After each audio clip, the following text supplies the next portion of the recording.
Hello everyone, a very good evening. आज Sunday है and after Friday मैं Sunday के दिन एक वीडियो बना रहा हूँ। और इस वीडियो में कुछ सवालों के जवाब है, कुछ डाउट्स है जिनका क्लैरिफिकेशन है। तो देखिएगा ध्यान से। शुरू करते हैं फ्राइडे से। 24,567 निफ्टी ने लो बनाई एंड 24,900 या 25,000 से ही जो है हम लोग लॉन्ग है। और मैंने पिछले 2-3 दिन कंटिन्यू ये कहा कि भाई it's a buy on dip market. आप इसमें भूल भूल से भी जो है शॉर्ट मत बनाइएगा, क्योंकि मार्केट आपको शॉर्ट करने पे मजबूर करेगा और ये बहुत बुरी तरह से खींच लेगा। मैंने मेरे ग्रुप में भी यही सजेस्ट किया था, मैंने आप लोगों से भी यही कहा था कि it's a buy on dips market. 24,567 का लो बना के निफ्टी ने 24,886 का हाई बनाया। 854 पे उसने क्लोज किया। करीब करीब 316-17 पॉइंट कुछ लो बना के भागा है। बैंक निफ्टी 1200 पॉइंट भागा है। एंड अब लोगों के दिल में और भी डाउट आने लगे हैं कि ये जो तेजी है क्या वो बरकरार रहेगी या सिर्फ एक डेड कैट बाउंस है और फिर मंडे से फिर से we will see the down trend and this and that और जो भी है। ठीक है। तो इस टॉपिक पे हम थोड़ा सा क्लेरिफिकेशन करेंगे, चार्ट वाइज भी करेंगे और सेंटिमेंटल वाइज भी करेंगे। ठीक है। पहली बात, जब मार्केट पीक पे था 26,277, ठीक है, उस वक्त या उस समय, थोड़ा आगे पीछे, इन्फ्लेशन, देन कंपनी के रिजल्ट्स, देन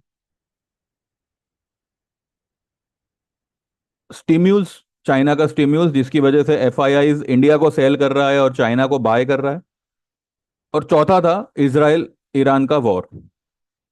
अब इन चारों में से किस फैक्टर की वजह से मार्केट ने जो है 1700 पॉइंट का करेक्शन दिया टॉप से? पहला टॉपिक हम लेते हैं इन्फ्लेशन का।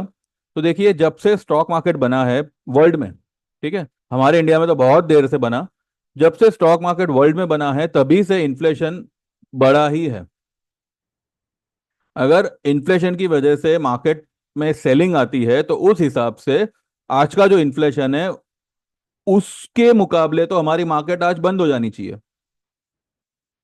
इन्फ्लेशन की वजह से मार्केट में दबाव आना, अब चलो इन्फ्लेशन बढ़ के आ गया, सीपीआई हुआ, डब्ल्यूपीआई हुआ, जो भी है, अब मार्केट 1700-1800 पॉइंट, चलो 20,000 आ गया, तो क्या इससे इन्फ्लेशन कम हो जाएगा? जी नहीं, ऐसा नहीं होता। ये सिर्फ सेंटिमेंट को नेगेटिव करने का एक जरिया है कि भाई इन्फ्लेशन बढ़ के आ गया, इन्फ्लेशन बढ़ के आ गया, इस पे बैंक्स पे थोड़ा दबाव आता है। लेकिन अल्टीमेटली सब कुछ मिला के जो पिसाई होती है वो रिटेलर की होती है, एक आम आदमी की होती है। किसी भी सेगमेंट के इंसान को फर्क नहीं पड़ता, फर्क सिर्फ उसी को पड़ता है जो 9 to 6 नौकरी करेगा या फिर एक छोटी सी दुकान चलाएगा, टैक्स पे करेगा और एक उम्मीद में जिएगा कि भाई सरकार उसके लिए कुछ करेगी। सरकारें बदलती रहती है लेकिन उम्मीद वहीं की वहीं रहती है और वो इंसान भी वहीं का वहीं रहता है। कहते हैं ना, विरासत में वो यही उम्मीद अपने बच्चों को देता है और यही सिलसिला चलता आ रहा है। तो इन्फ्लेशन की वजह से सेंटिमेंट कुड गेट नेगेटिव, लेकिन मार्केट मार्केट में एक बड़ा सेल ऑफ आ जाना, एक मार्केट में मतलब 26,000 की मार्केट 22,000 हो जाना, 20,000 हो जाना, जी नहीं, ऐसा कुछ नहीं होता। इन्फ्लेशन, जैसे मैंने कहा, उसकी वजह से इंटरेस्ट रेट पे फर्क पड़ता है कि भाई अब इंटरेस्ट रेट बढ़ेंगे, घटेंगे, कम होंगे या वैसे के वैसे रहेंगे। तो उस बेस पे जो है कंपनीज के जो भी लोन के आंकड़े होते हैं, यानी कि जो भी लोन का ये होता है, खर्चा होता है, उनके फाइनेंशियल रिजल्ट पे उस पे फर्क पड़ता है। लेकिन भैया, इतना आप ध्यान में रखिएगा कि कोई भी कंपनी होगी, अगर कुछ गड़बड़ नहीं है वो कंपनी में, फंडामेंटली स्ट्रांग है, वो कंपनी कभी भी ईयरली लॉस नहीं करेगी। क्वार्टरली देखिए, क्वार्टरली बहुत सारे फैक्टर्स होते हैं जहां पे कंपनी का प्रॉफिट कम हो सकता है। अब जैसे कि मानो तेज बारिश हो गई, या मानो ये सब जो अपना पितृपक्ष आते हैं, गणपति, ये सब जो सितंबर महीना खास करके आता है, उसमें कोई इतना खरीदी वगैरह करता नहीं है। खास करके ऑटोमोबाइल्स, खास करके रियल इस्टेट। रियल एस्टेट में जो मुहूर्त वाले दिन होते हैं वो होता है गुड़ी पड़वा का, होता है बहुत बढ़िया दिन होता है, दशहरे का होता है, दिवाली के बाद होता है। इनफैक्ट दिवाली में भी कोई घर वगैरह खरीदे नहीं, ऐसा तो पता नहीं, मैंने कभी सुना तो नहीं है। लेकिन दिवाली के बाद जब देव देव दिवाली आती है, उसके बाद जो है थोड़ा थोड़ा इसमें जो है इम्प्रूवमेंट आना शुरू होता है। तो ये सब जो है सिर्फ एक सेंटिमेंट को मतलब थोड़ा ऊपर नीचे करता है, अदरवाइज इससे मार्केट को कोई फर्क खास पड़ता नहीं है। ठीक है। दूसरा फैक्टर, कंपनी के रिजल्ट। अब कुछ रिजल्ट जैसे मैंने अभी आपको बताया कि भाई कुछ क्वार्टर ऐसे होते हैं जहां पे किसी का भी धंधा नहीं होता, बड़ी से बड़ी कंपनी का भी नहीं होता, छोटे से छोटे रिटेल रिटेल दुकान वाले का भी नहीं होता। ठीक है। और आज की तारीख में जो भी बिजनेस फॉर्म में है वो सिर्फ खाने पीने वाला बिजनेस है। आप अनाज करियाना का बिजनेस देखो, या फिर कोई एक नॉर्मल सी रेस्टोरेंट देखो, या फिर सड़क पे ठेले देखो, वो सब धूम चलेंगे। लेकिन रिटेल बिजनेस जैसे कि किसी कपड़े की शॉप हुई, उनका बिजनेस थोड़ा सा हैम्पर हुआ है because of online shopping and all. अब ठीक है, एक तरफ नुकसान है तो दूसरी तरफ कहीं ना कहीं बेनिफिट भी है। पब्लिक को तो क्या है, पब्लिक को तो एक पे एक फ्री मिले, पब्लिक वहीं पे दौड़ेगी। और अभी क्या है कि अभी दिवाली का मौसम है, तो हर कोई अपने स्टेटस पे यही डालेगा कि नॉर्मल दुकान से माल खरीदो, ऑनलाइन से मत खरीदो, वो नॉर्मल दुकान वाले हमारे उम्मीद पे बैठे हैं, दिस एंड दैट, और खुद जो है वो अर्बानिया से माल शॉपिंग करेंगे। तो ये चलता रहता है। तो कहाँ था मैं? कंपनी रिजल्ट्स पे। कंपनी रिजल्ट्स पे मार्केट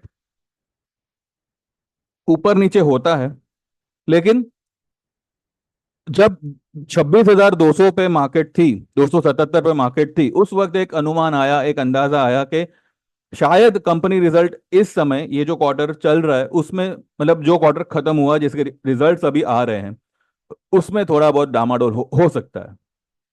तो मार्केट ने क्या किया, एक ही बार में करेक्शन कर दिया। अब चाहे कंपनी के रिजल्ट अच्छे आए, चाहे बुरे आने वाले हो, चाहे अच्छे आने वाले हो, हर स्टॉक को तोड़ दिया। मारुति को इतना पटक दिया, 11,800 तक उसको तोड़ दिया, 13,000 समथिंग कुछ था। बजाज ऑटो का रिजल्ट खराब आया, बजाज ऑटो को तो टूटना ही था, 9,800 तक उसको तोड़ दिया। एक टाइम था कि बजाज ऑटो टूटने का नाम नहीं ले रहा था, और अब ऐसा टूटा है कि अब लोग इतना घबर रहे हैं कि ये काउंटर में इन्वेस्ट करे या ना करे। इन्फोस अपना इसका अपना टाटा कंसल्टेंसी, टीसीएस, टीसीएस का रिजल्ट ओके ओके आया, पर स्टॉक ने जो है इतना कुछ खास बढ़िया परफॉर्म नहीं किया है अब तक, जो वो आने वाले हफ्ते में करने वाला है। रिलायंस का रिजल्ट वो भी सो आया, वो भी अब जो है अपनी गियर चेंज करेगा और अपनी इसकी स्पीड को बढ़ाएगा। कौन सी स्पीड को? क्योंकि 28 अक्टूबर उसका बोनस का डेट नक्की हुआ है। तो मुझे तो भैया ये हफ्ता फुल ऑन तेजी का लग रहा है।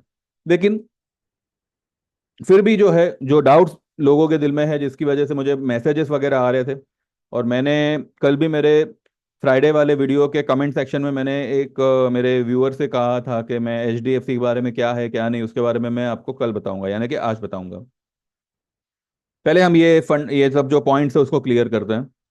रिजल्ट की वजह से थोड़ा ऊपर नीचे होता है, लेकिन मार्केट ने ऑलरेडी जितने भी रिजल्ट्स अब तक आए हैं, अच्छे हो बुरे हो, उसको तो फैक्टरिंग किया ही है, साथ ही में बुरे रिजल्ट आने वाले हैं इस बात को ऑलरेडी फैक्टरिंग कर लिया है। ठीक है, रिजल्ट आने से पहले ही। अब इसके ऊपर हम थोड़ी देर में आते हैं। चौथा पॉइंट है वॉर। वॉर को आप फिलहाल भूल जाइए, एटलीस्ट यूएस इलेक्शन दिसंबर तक वॉर को साइड में रखिए, कुछ नहीं होगा उससे, अनलेस एंड अनटिल क्रूड 105 100 के ऊपर ट्रेड ना करे, ठीक है, हमारी मार्केट को ना फर्क पड़ेगा वॉर से। और वर्ल्ड की किसी भी मार्केट को फिलहाल war is not a matter, मैं आपको खुला बोलता हूं, war is not a matter unless and until बड़ी कंट्रीज डायरेक्टली इसमें एंटर नहीं करती। जो अभी किसी भी कंट्री के लिए मुझे नहीं लगता कि किसी भी रूलिंग कंट्री के लिए, अब जैसे कि रूलिंग मार्केट कौन सी है, यूएस, चाइना, यूरोप, ये सब जो है डेवलप्ड मार्केट्स है, जब तक, और वो लोग की किसी की ताकत नहीं है अभी कि वो लोग वॉर में एंटर करे, ठीक है। बाकी ईरान ईरान एक दिमाग बिना का कंट्री है, और इसराइल भी उसी का जोड़ीदार है, दोनों में कोई दिमाग नहीं है, और बस उन लोगों को पता नहीं क्या तबाही करनी है, करने दो उनको, हमारे मार्केट को इससे या किसी भी वर्ल्ड मार्केट को इससे कोई खास फर्क पड़ने वाला नहीं है, ठीक है। अब आते हैं घूम फिर के रिजल्ट पे, और मार्केट ने क्या क्या फैक्टरिंग किया है उस पे। अब कल एचडीएफसी बैंक का रिजल्ट आया, कोटक बैंक का रिजल्ट आया। जिनको मार्केट में मंदी सोच रहे हैं, जो लोग कह रहे हैं कि भाई मंदी आनी चाहिए, 22,000 20,000 का आंकड़ा मार्केट दिखाना चाहिए, वो लोग टेक्निकल वगैरह को फॉलो, पता नहीं फॉलो करते भी हैं या नहीं, क्योंकि अगर वो लोग वाकई में टेक्निकल्स जानते होते तो इतना तो समझ जाते कि भाई मार्केट गिरता है साथ में बढ़ता भी है। जब बढ़ रहा था तब कह रहे थे कि 27 जाएगा, 26 जाएगा, दिस एंड दैट, और अब जब गिर रहा है तो ये नहीं देख रहे कि मार्केट एक लेवल पे आके ओवर सोल्ड होता है, जहां पे उसको झक मार के रैली करनी पड़ती है, ठीक है। और हमारी मार्केट में जो भी बाउंस आया है वो कोई मजबूरी में नहीं आया है, वो कोई डेड कैट बाउंस नहीं है, और ना ही वो कोई कहते हैं ना कि भाई इतना गिरा है तो थोड़ा खींच लो उसको, इस तरीके का भी बाउंस नहीं है। उसने एक बेस बनाया हुआ है। अगर मार्केट में खराबी होती तो कल जो मार्केट ने तेजी की, यानी कि फ्राइडे को जो तेजी की, वो पूरी तेजी को खत्म करके एक डोजी या फिर एक एक एक नेगेटिव कैंडल बना सकता था। अगर पीसीआर ओवरसोल्ड हो गया, उस वजह से मार्केट बाउंस दिया है, तो जब बाउंस आ गया, ठीक है, 24,800 850 पे मार्केट आ गया, तब तो पीसीआर ओवरसोल्ड से बाहर आ गया होगा, ठीक है, तब तो स्टॉकेस्टिक भी थोड़ी बढ़ गई होगी, आरएसआई भी थोड़ी इंप्रूव हो गई होगी, तो मार्केट चाहता तो एक सेलिंग दे सकता था। लेकिन ये डेड कट बाउंस नहीं है। और अब अब मुझे ये लगता है कि मार्केट इसी हफ्ते में जो है दिवाली मनाएगा। मार्केट में पटाखे फूटेंगे, लेकिन तेजी के, और ऐसे फूटेंगे कि मंदी वाले भी देखते रह जाएंगे और तेजी वाले भी। ये कोई होप नहीं है, ये कोई दिलासा नहीं है। This is what I am waiting for, this is what I want, and this is what I feel it has to happen, and it will happen. ये हफ्ते में मंडे से लेके फ्राइडे तक के सेशंस में मार्केट जो है वो तेजी की दिवाली मनाएगी। रही बात एचडीएफसी की, तो रिजल्ट ठीक ठाक है, इतना कोई मतलब बुरा रिजल्ट नहीं है। मानो मार्केट अगर उसको नेगेटिवली लेता है फॉर एग्जांपल, तो वो आधे पौने घंटे से ज्यादा उसको नेगेटिवली नहीं लेगा। 1680 पे एचडीएफसी खड़ा है, 1600 का उसका बॉटम था, 1605 या 4 का उसने कुछ लो बनाया, 1600 ही मान के चलिए, 1640 से 1650, दिस इज द लेवल। अगर इस लेवल पे आपको कल एचडीएफसी मिले, बिंदास गो लॉन्ग, रिजल्ट्स की फिक्र मत करो, कुछ मत करो। 1850 नवंबर तक आपको एचडीएफसी दिखाएगा। नवंबर को मारो गोली। आप इसी हफ्ते में अगर आपने 1650 1640 पे भी अगर आपने लिया, ठीक है, 1700 भी हो गया ये हफ्ते में, आपकी आपकी दिवाली हो गई, राइट। तो don't don't think of 1800 and 1900, उसको जब आना होगा तब आएगा। अगर आप डिलीवरी में माल ले रहे हो, 1640 अगर आपको मिलता है, गो लॉन्ग। अगर 1700 20-30 के ऊपर ही खुलता है देन तो फिर तो कोई पॉइंट ही नहीं है उसमें एंट्री लेने का। कोटक बैंक, कोटक बैंक का भी रिजल्ट ओके ओके ही आया है। और अगर मानो किसी को रिजल्ट वो नेगेटिव भी दिख रहा हो, बिकॉज सिर्फ मैं रिजल्ट को फॉलो नहीं करता, पहली बात। सिर्फ मैं सुन लेता हूँ जो भी टीवी पे आता है, जो भी गूगल पे आता है कि भाई देख लिया कि चलो भाई ये है। ठीक है। हमें कोई स्टेक नहीं खरीदना है कि मैं उसके फंडामेंटल्स को इतना ध्यान से स्टडी करूँ, हमें सिर्फ उसमें से थोड़ा बहुत प्रॉफिट चाहिए। ठीक है। 1650 से 1750 तक गया हमारा, 1700 का कॉल कमा के दे दिया, दैट्स इट। फिर एचडीएफसी का जो भी हो, we are not concern, I am not concern with that. Right. इतना ही हमारा सफर है। तो कोटक बैंक, कोटक बैंक को मैं आपको चार्ट पे समझाता हूं। तो इतना मान के चलिए, कोई भी नेगेटिव न्यूज अभी अगर आती है, वो ऑलरेडी मार्केट ने फैक्टरिंग कर रखी है। एक आध मामूली झटका अगर आया तो आया, but within no time it will get recovered. Nifty में 24,720 ये एक सेंटर पॉइंट है, वैसे 726 का है सेंटर पॉइंट, फ्राइडे की हाई और लो का। तो द बेस्ट बाय जोन जो बनेगा, 24,680 से लेके 24,720 725 का जो, ये जो 40-45 पॉइंट का बेस होगा, जो जोन होगा। अगर मानो किसी रीजन से कल निफ्टी गैप डाउन ओपन होता है और अगर आपको ये लेवल दिखाता है, नवंबर का 25,200 का कॉल आप बाय करिए, एंड आपको इसी हफ्ते में अच्छा मुनाफा होगा। और मुझे लगता है कि रिलायंस, टाटा कंसल्टेंसी यानी कि टीसीएस, मारुति और बजाज फाइनेंस, ये चार महारथी स्टॉक्स इस हफ्ते मार्केट में दिवाली मनाएंगे।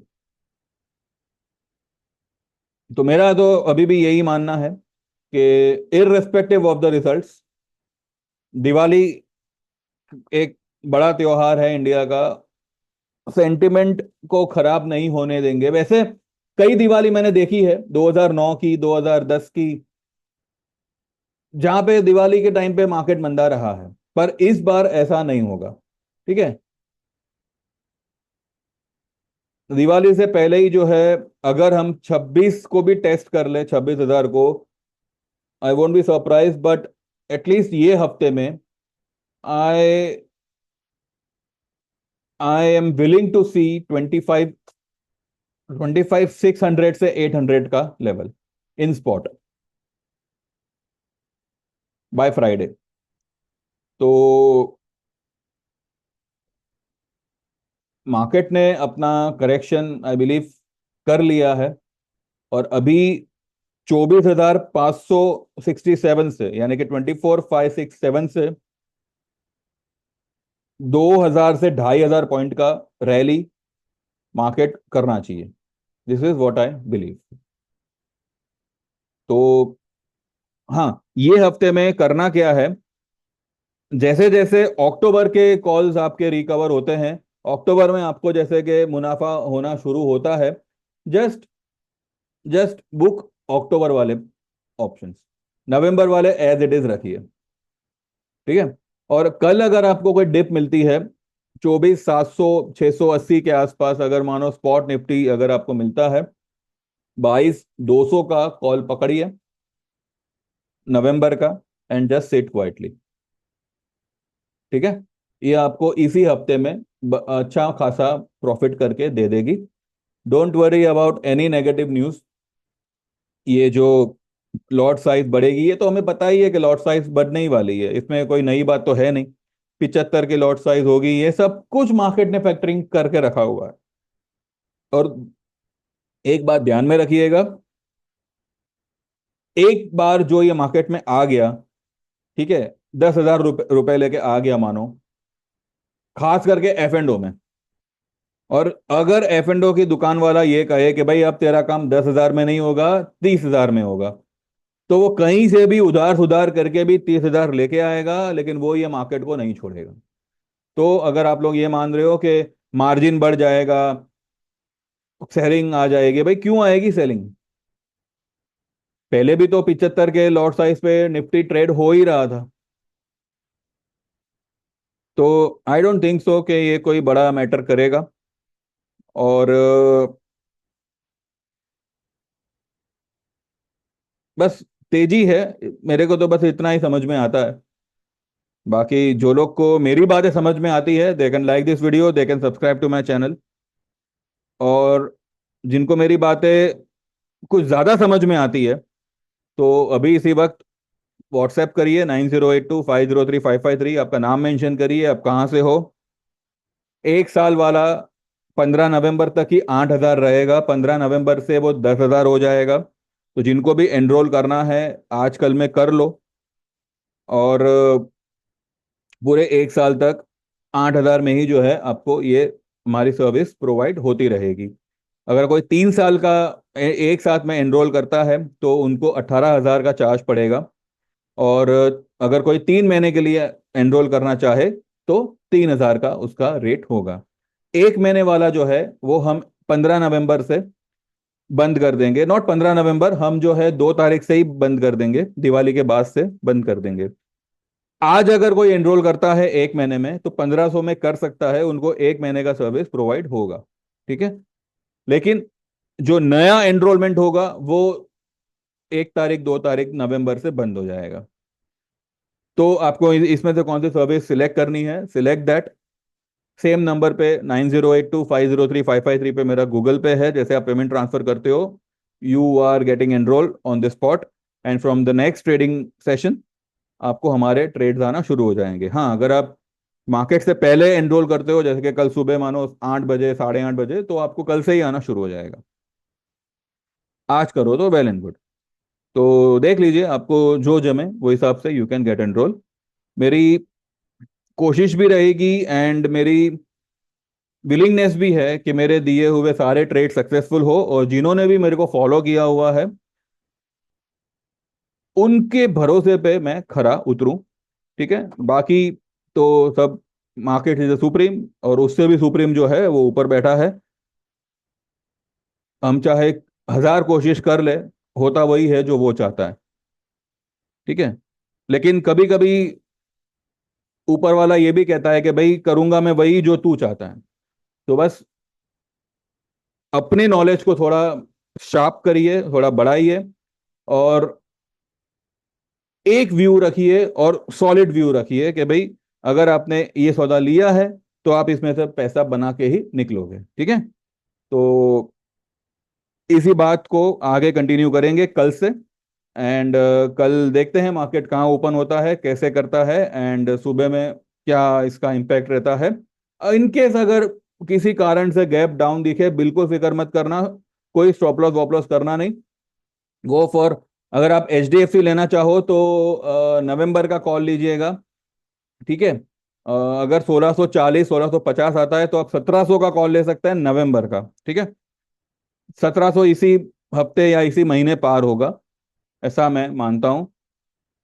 और कल परसों, खास करके परसों, एक बहुत बड़ी रैली मुझे होती हुई दिख रही है। तो जो भी नवंबर के भी ट्रेड्स है वो भी मुझे लगता है कि इसी हफ्ते आपको अच्छा प्रॉफिट दे सकता है। बाकी तो देखते हैं कैसे क्या होता है कल। तो मिलते हैं कल सुबह।